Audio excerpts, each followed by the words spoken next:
कभी सोचा है अपनी पसंदीदा कंपनी का हिस्सा लेने का? सोचो, एप्पल या अमेज़न जैसे बड़े नामों के मालिक बनो। शेयर मार्केट यही मौका देता है। ये एक बाजार है जहां आप कंपनियों के शेयर खरीद बेच सकते हैं, शेयर होल्डर बन सकते हैं और उनके विकास में भाग ले सकते हैं। शुरू में थोड़ा डरावना लग सकता है, पर यह भी बाजार जैसा ही है, बस यहाँ सब्जी या कपड़ों की जगह शेयर बिकते हैं। बेसिक्स समझना जरूरी है। तो चलिए शेयर मार्केट के राज खोलते हैं और आपको सही निवेश के लिए तैयार करते हैं। शेयर मार्केट को एक बाजार समझो जहां फल सब्जी की जगह कंपनियां होती हैं। ये कंपनियां अपना काम बढ़ाने, नया प्रोडक्ट बनाने या कर्ज चुकाने के लिए पैसे जुटाना चाहती हैं। वो अपनी कंपनी के मालिकाना हिस्सों को छोटे छोटे टुकड़ों में बांट देती हैं, जिन्हें शेयर कहते हैं। आप और मैं जैसे निवेशक ये शेयर खरीद सकते हैं और कंपनी के मालिक बन सकते हैं।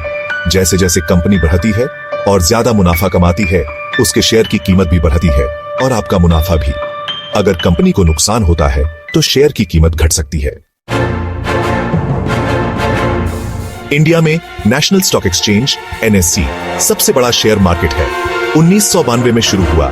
ये अपने मॉडर्न इलेक्ट्रॉनिक ट्रेडिंग प्लेटफॉर्म के लिए जाना जाता है। इसे इंडियन शेयर मार्केट का टेक सेवी हब समझो।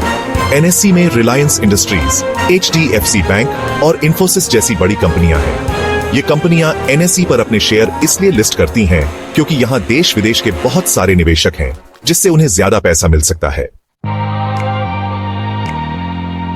NSE भले ही नया हो, पर Bombay stock exchange BSE India का सबसे पुराना शेयर मार्केट है। 1875 में शुरू हुआ। BSE ने इंडियन इकोनॉमी को बदलते देखा है।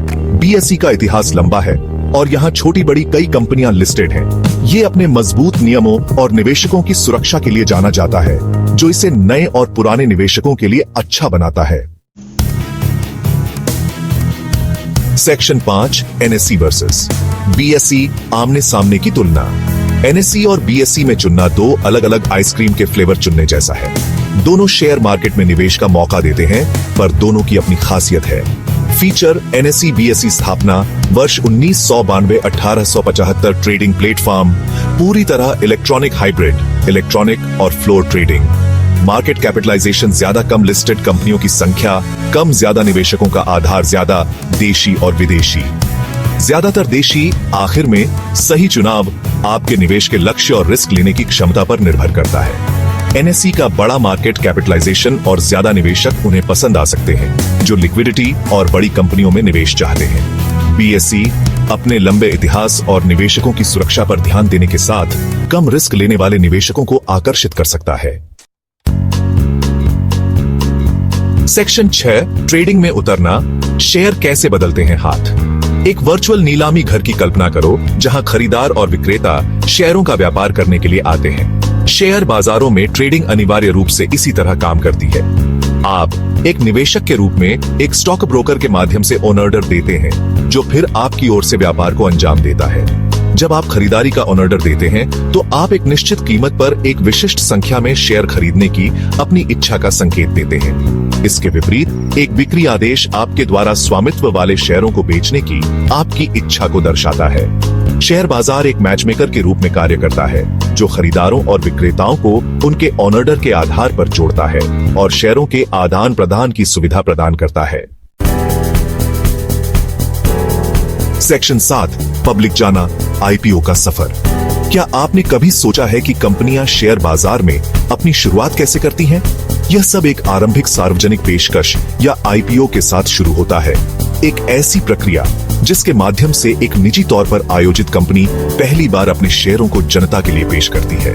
IPO को एक कंपनी के लिए एक भव्य आगमन पार्टी के रूप में सोचें, जहां वह निवेशकों को अपनी विकास गाथा का हिस्सा बनने के लिए आमंत्रित करती है। IPO मूल्य निर्धारित करने के लिए कंपनी निवेश बैंकरों के साथ मिलकर काम करती है, जो कंपनी के वित्तीय प्रदर्शन, बाजार की स्थितियों और निवेशकों की मांग जैसे कारकों से प्रभावित होता है। सेक्शन 8 मार्केट के उतार चढ़ाव के लिए तैयार है। शेयर बाजार एक गतिशील और हमेशा बदलता रहने वाला परिदृश्य है, जो जोखिम और पुरस्कार दोनों प्रदान करता है।